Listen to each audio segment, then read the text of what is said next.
Hello నమస్కారం ఎలా ఉన్నారు పిల్లలు బాగున్నారా చిట్టిపొట్టి కథలకు స్వాగతం సుస్వాగతం ఇవాళ మీకోసం మంచి కథ తీసుకొచ్చాను ఈ కథ పేరేంటో తెలుసా మంచివాడు చెడ్డవాడు good boy and bad boy అన్నమాట సో మంచివాళ్ళు ఎలా ఉంటారో మనకి తెలియజేసే కథ మరి చెడ్డవాళ్ళు ఎలా ఉంటారో కూడా చెప్పే కథ ఇది సో ఈ కథ బట్టి మీరు మంచిగా ఉందాం అనుకుంటారా చెడ్డగా ఉందాం అనుకుంటారా తేల్చుకోండి సో మంచివాళ్ళు చెడ్డవాళ్ళు కథ మీకోసం ఒక ఊళ్ళో సుమంతుడు అనే ఒక ఆయన ఉండేవారు పెద్ద ఆయన అన్నమాట పెద్ద మనిషి ఆయన అపకారికి కూడా ఉపకారం చేసే స్వభావం కలవాడు అంత మంచివాడు ఊరు చివడ ఒక చిన్న గుడిసేసుకుని అక్కడ ఒంటరిగా ఉంటూ ఉండేవాడు ఏ వేళ కాని వేళ అతిథి వచ్చినా ఆతిథ్యం ఇచ్చేవాడు ఆయన అంత మంచివాడు అన్నమాట ఒకరోజు ఒక దొంగ అటుగా వెళ్తూ వడదెబ్బ తగిలి అతని కుటీరం ముందు పడిపోయాడు పాపం గుడిసె ముందన్నమాట వడదెబ్బ అంటే ఎండ కదా బాగా ఎండ వల్ల వస్తుంది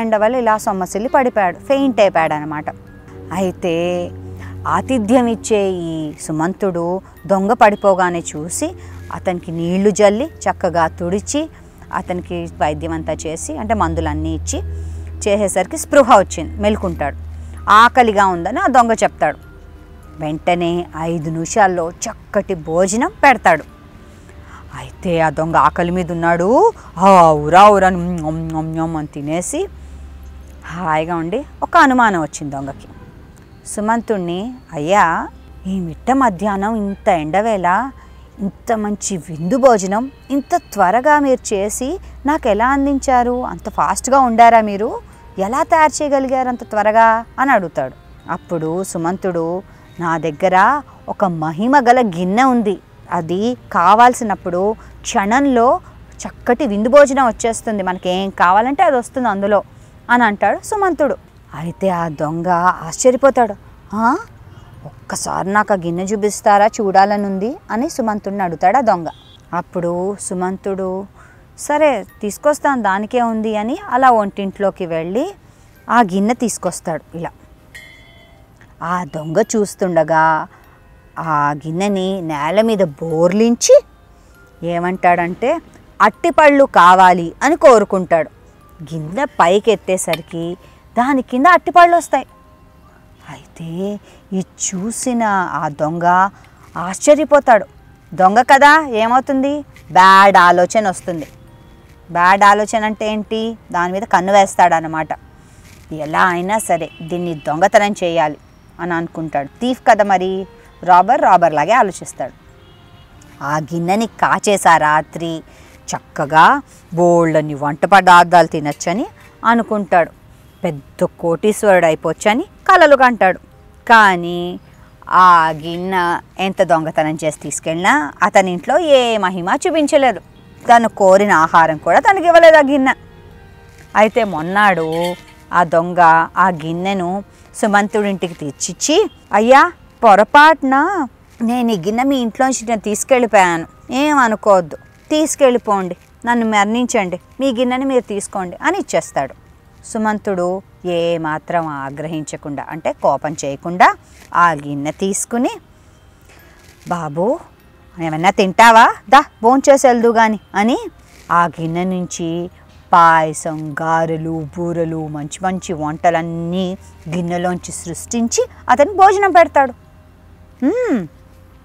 దొంగవాడు చక్కగా విందు తింటాడు కుతూహలం పట్టలేక దొంగ ఈ గిన్నె మీరు కోరిందల్లా ఇస్తోంది కానీ నా దగ్గరకు వచ్చేసరికి ఏమీ ఇవ్వట్లేదు ఈ గిన్నె ఎందుకలా అని అడుగుతాడు అప్పుడు చూడ్డానికి మామూలు గిన్నెలాగే ఉంది కానీ మహిమ ఉంది ఎలా అని అడిగాడు అయితే సుమంతుడు నవ్వి నే జీవించి ఉండగా ఈ గిన్నె ఎవ్వరికీ ఉపయోగపడదు అని అంటాడు ఇప్పుడు ఆ దొంగకి గిన్నె రహస్యం తెలిసిపోయింది సీక్రెట్ ఎలా అయినా సుమంతుడిని చంపేసి గిన్నెని తీసుకెళ్ళాలని నిర్ణయించుకుంటాడు అంటే డిసైడ్ చేసుకుంటాడు గిన్నె మ్యాజిక్ తన కోసం ఉపయోగించుకోవడానికి విషం కలిపిన ఆహారాన్ని తీసుకొచ్చి సుమంతుడికి ఇస్తాడు ఆ దొంగ అయ్యా మీరు నాకు 2 సార్లు విందు భోజనం పెట్టారు దానికి ప్రతిఫలంగా మీకు ఈ ఆహారం తీసుకొచ్చాను దీన్ని ఆరగించి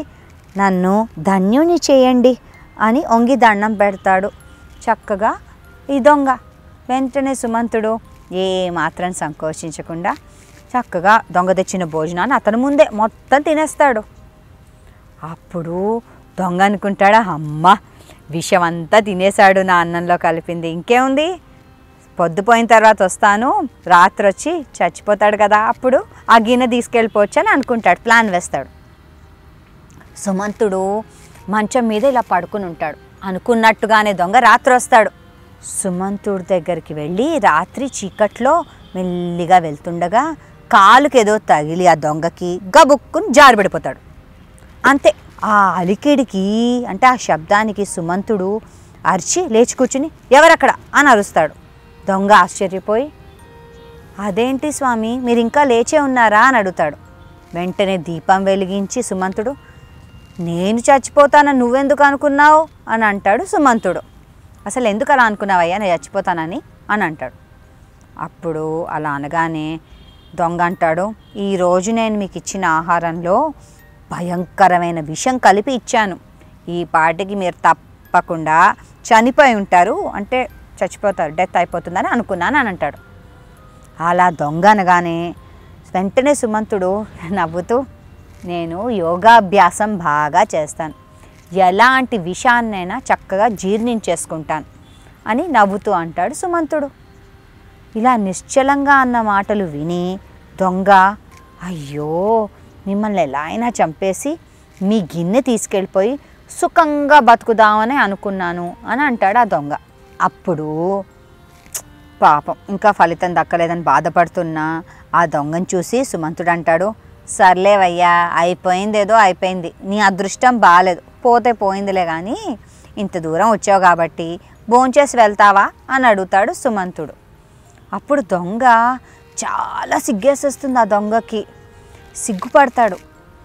దాంతోపాటు ఒక అనుమానం కూడా కలుగుతుంది, నేను ఇంత చెడు చేస్తున్నా స్వామి, మీరెంత ద్రోహం చేసినా, మిమ్మల్ని మోసం చేసినా, మీకు విషం కల్పించినా మీరు నన్ను అసహించుకోకుండా నన్ను ఎంతో ప్రేమగా చూసుకుంటూ నాకు భోజనం పెడుతున్నారు, ఈ అనుభవం నాకు చాలా విచిత్రంగా ఉంది, మీరు ఇలా ఉండడానికి కారణం ఏంటి అని అడుగుతాడు సుమంతుడిని ఆ దొంగ. అప్పుడు సుమంతుడు అంటాడు, దీంట్లో విచిత్రమే ఉంది నాయనా, మంచి చేయడం నా అలవాటు, చెడు చేయడం నీ అలవాటు, నీ అలవాటుని నువ్వు వదులుకోలేనప్పుడు నా అలవాటుని నేను మట్టుకు ఎలా వదులుకుంటాను నాయనా అని నవ్వుతూ అంటాడు. అప్పుడు ఆ దొంగ ఆశ్చర్యపోయి నన్ను క్షమించండి అని కాళ్ళ మీద పడి మారతాడు. అదన్నమాట కథ. అయితే చెడ్డవాళ్ళని చూసి మంచివాళ్ళు చెడ్డగా అవ్వకూడదన్నమాట. ఇలా మంచివాళ్ళని చూసి చెడ్డవాళ్ళు కూడా మంచిగా మారే అవకాశాలు చాలా ఎక్కువగా ఉంటుంది. చెడ్డవాళ్ళని చూసి మంచివాళ్ళు చెడ్డవాళ్ళుగా తయారవ్వకూడదు అని చెప్పే ఈ కథ నాకు భలే నచ్చేసింది. సో మంచివాళ్ళు మంచివాళ్ళగానే ఉంటే దేశం చక్కగా హ్యాపీగా సురక్షితంగా ఉంటుంది. ఏమంటారు? కరెక్టేనా? కాబట్టి పిల్లలు ఎవరు ఎంత చెడ్డగా ఉన్నా మనం మట్టుకు మంచిగానే ఉందాం అన్న పాఠం నేను నేర్చుకున్నాను. మరి మీరే నేర్చుకున్నారు?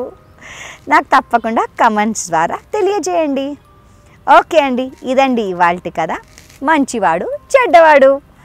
వచ్చే వారం మరో మంచి కథతో కలుద్దాం. మీరేం చేయాలో తెలుసు కదా, లైక్ చేయండి, సబ్స్క్రైబ్ చేయండి అండ్ కామెంట్ చేయండి. ఓకే పిల్లలు, టేక్ కేర్, బాయ్. మరి ఇలాంటి మంచి మంచి పద్యాలు, పాటలు, కథలు చూడాలనుందా? ఇంకెందుకు ఆలస్యం, వెంటనే మీ అమ్మా నాన్నలకు చెప్పి మాకు సబ్స్క్రైబ్ చేయించరా?